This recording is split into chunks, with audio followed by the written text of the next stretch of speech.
వేదిక పైన ఉన్నటువంటి పెద్దలు శాసనసభ్యులు కరుణాకర్ రెడ్డి గారికి, తిరుపతి పట్టణ మేయర్ గారు శిరీష గారికి, డిప్యూటీ మేయర్ ముద్ర నారాయణ గారికి,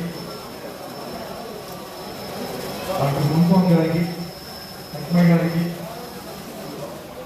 అలానే ఇక్కడికి చేసినటువంటి ప్రతి ఒక్కళ్లకు పేరు పేరున నా హృదయపూర్వకమైనటువంటి నమస్కారాలు తెలియజేస్తున్నాను. ఇంతకాలం ప్రతి రాజకీయ పార్టీ బీసీలను కేవలం ఒక ఓటు బ్యాంకుగా మాత్రమే పరిగణించి ఎన్నికల సమయంలో మాత్రం వాళ్ళకి ఇష్టమైనటువంటి వాగ్దానాలను మాత్రం చేసి రాజ్యాధికారానికి ఎన్నికలైన తర్వాత రాజ్యాధికారానికి పూర్తిగా దూరం చేస్తూ వస్తూ వచ్చారు.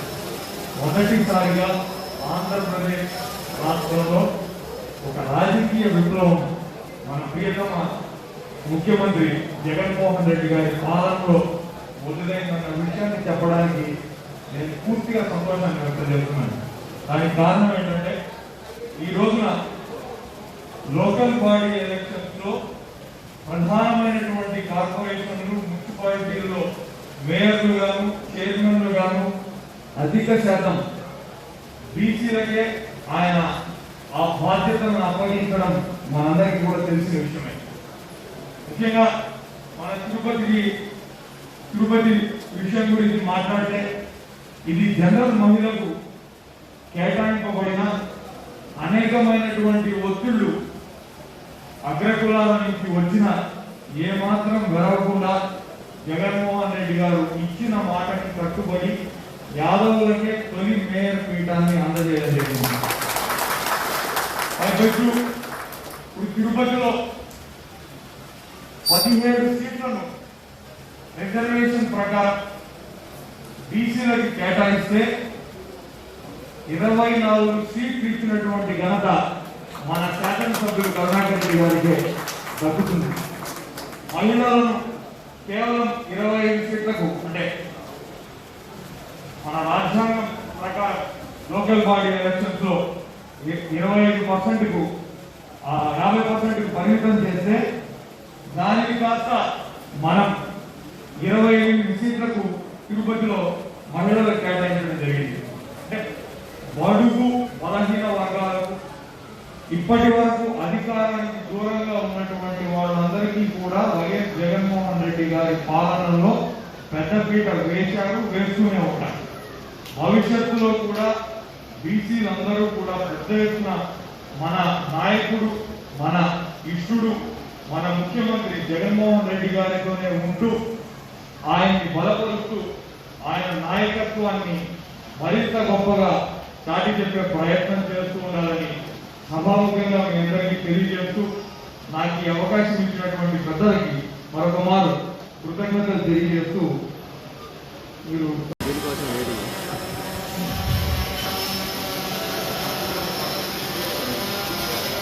సభాధ్యక్షులు గౌరవనీయులు డాక్టర్ మున్స్వామి యాదవ్ గారు,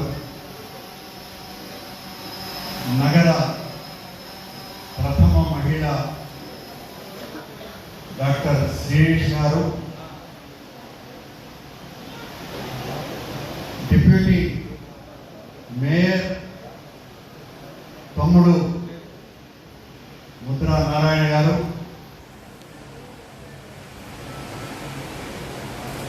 సభ సంచాలకుడు నాకు ఆత్మీయుడు శ్రీ లక్ష్మయ్య గారు, వాసుదేవ యాదవ సేవా సంఘ సభ్యులకు, నిర్వాహకులకు, ఆత్మీయులకు, నా తమ్ముళ్ళు, చెల్లెండ్రు, ఒక అక్క కూడా ఉన్నారు పెద్దమ్మ,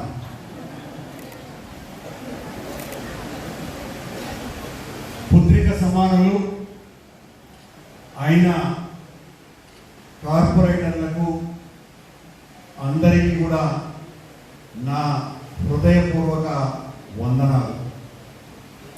ప్రత్యేకించి విశిష్ట అతిథిగా వచ్చి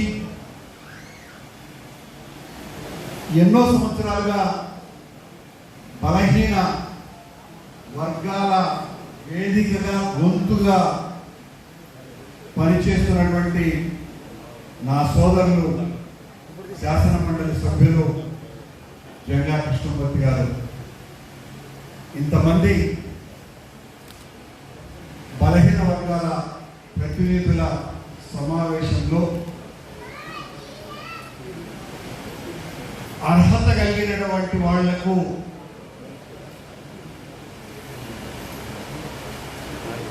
ఇప్పటి వరకు అధికారం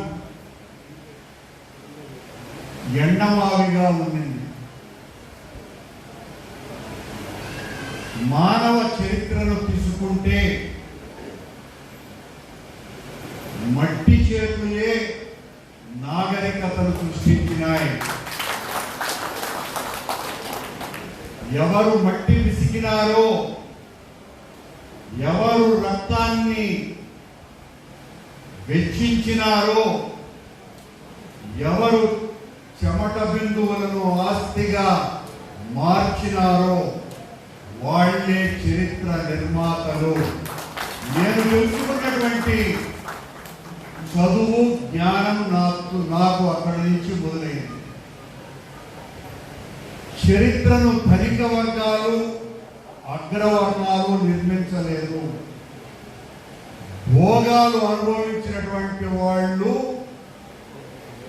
సమాజం యొక్క పురోగమనాన్ని నిరోధించినటువంటి వాళ్ళైతే సమాజాన్ని ముందుకు తీసుకుపోయినటువంటి వాళ్ళు మట్టి మనుషులే.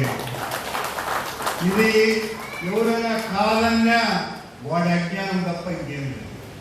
సరే, ఆ అజ్ఞానం చాలా మందికి సొంత ఆస్తి బలంగా ఉంటుంది, దాన్ని మనమేం కాదనలేము. ఎవడో అజ్ఞానం వాడు సొంత ఆస్తి కాబట్టి. కానీ వాస్తవం ఏంటిదంటే చరిత్ర నిర్మాతలు కష్టజీవులే.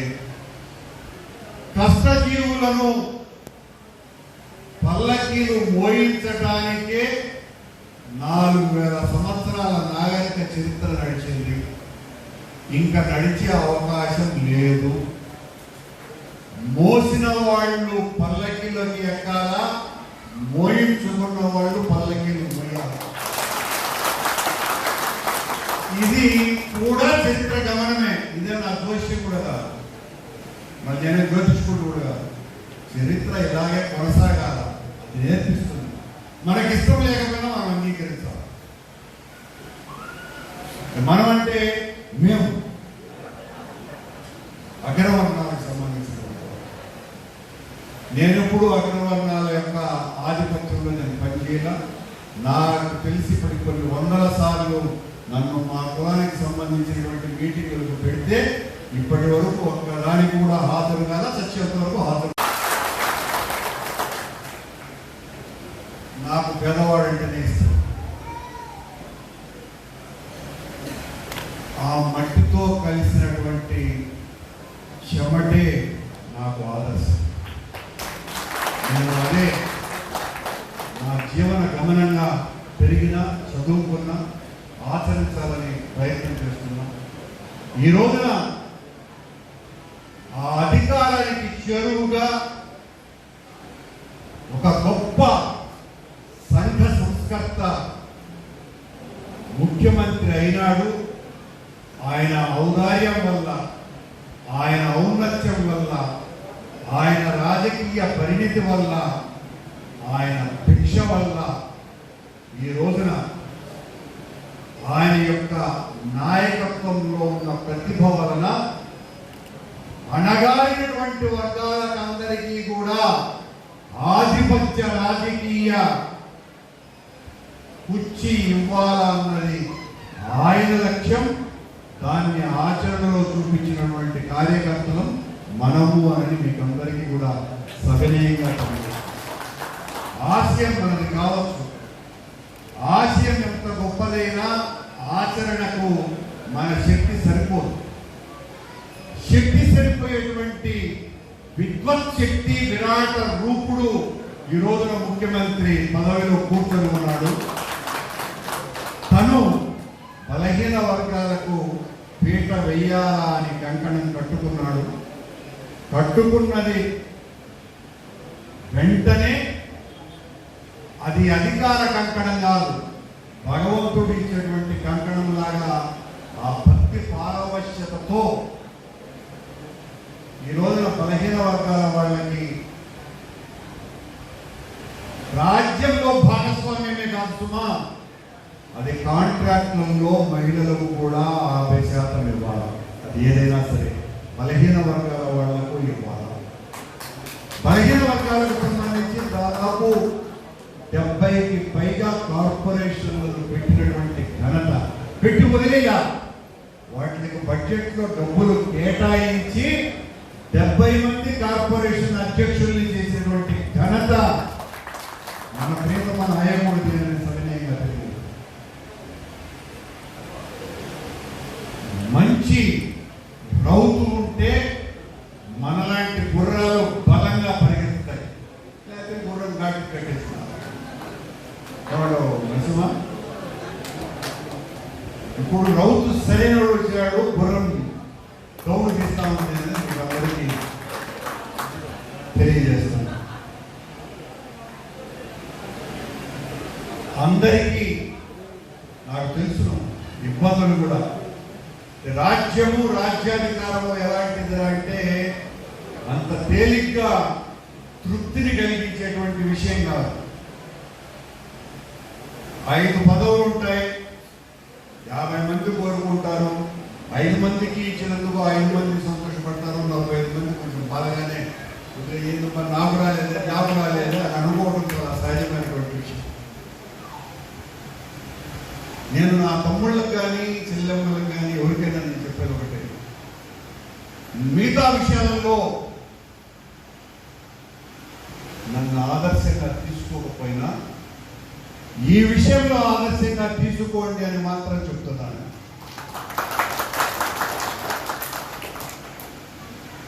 అధికారం అందరికీ వచ్చేటువంటి అనువైనటువంటి స్థితిలో ఉండదు.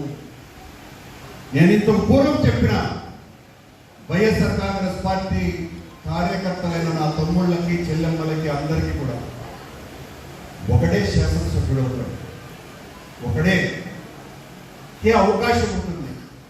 కానీ మన కార్యకర్త మనం అధికారంలో ఉన్నంత కాలం తల ఎత్తుకొని కాల ఎగరేసుకొని ఆ ఆత్మవిశ్వాసం కలిగిస్తామని ఆ రోజు చెప్పినాం, కలిగించి చూపించినామని మీకు అందరికీ కూడా తెలియదు. పదవులు అసలు నిజంగా కూడా సాధ్యం కాదు. జగన్మోహన్ రెడ్డి గారి వల్ల కూడా కాదు, ఎవరి వల్ల సాధ్యమయ్యేటువంటి పని కాదు. 150 మంది ఎమ్మెల్యేలలో చాలా మంది అందరికీ నాకు మంత్రి పదవి రాలేదని కూడా కోరుకోవచ్చు, ఉంటుంది, సాధ్యం కాదు. నాయకునికి ఊతకర్రలంగా పనిచేయాలా. ఈ అధికారం మనకు అత్యంత ఎక్కువ కాలం కొనసాగాల అంటే దొరికినటువంటి అవకాశాన్ని మరింత సద్వినియోగం చేసుకోవాలా, దీన్ని దుర్వినియోగం చేసుకోకూడదు. మనమందరము ఒక కుటుంబం. ఈ సమావేశం వైఎస్ఆర్ కాంగ్రెస్ పార్టీ పెట్టినటువంటి కాదు, వాసుదేవ యాదవ సేవా సంఘం జరుపుతున్నటువంటి సత్కార అభినందన సభ. అభినందిస్తున్నా. ఇలాంటివి ప్రోత్సాహకాలుగా పనిచేస్తాయి. స్వప్పబట్టలు కాకుండా వేరే వాళ్ళు గుర్తించడం ఎప్పుడు కూడా మరింత పూర్తిదాయకంగా ఉంటాయి. ఇన్ని అవకాశాలు కల్పించినటువంటి 2 సంవత్సరాల కాలంలో 2.5 కోట్ల మంది ప్రజలకి నేరుగా 82,000 కోట్ల రూపాయలను ఖాతాలలోకి వేసినటువంటి గొప్ప ముఖ్యమంత్రి మన జగన్మోహన్ రెడ్డి గారు. ఈ మాట మనం ఎప్పుడు కూడా తారక మంత్రం లాగా పనిచేయాలి. కేవలం 2 సంవత్సరాలలో మనకు ఓటు వేసి గెలిపించిన వాళ్ళ సంఖ్య 1,20,00,000 అయితే 2.5 కోట్ల మందికి 82,000 కోట్ల రూపాయలు డబ్బులు వేసినారు అని చెప్తున్నాం జగన్మోహన్ రెడ్డి గారు. మన తిరుపతిలో నేను శాసనసభ్యునిగా ఎన్నికైనప్పుడు నాకు ఓటు వేసినటువంటి వాళ్ళ సంఖ్య 80,000 అయితే లక్ష్మయ్య, ఈ రోజున జగన్మోహన్ రెడ్డి గారి పాలనలో ఈ 2 సంవత్సరాల కాలంలో సంక్షేమ పథకాల ద్వారా నేరుగా డబ్బులు అందుకున్నటువంటి వాళ్ళ తిరుపతి సంఖ్య మాత్రమే 2,24,000.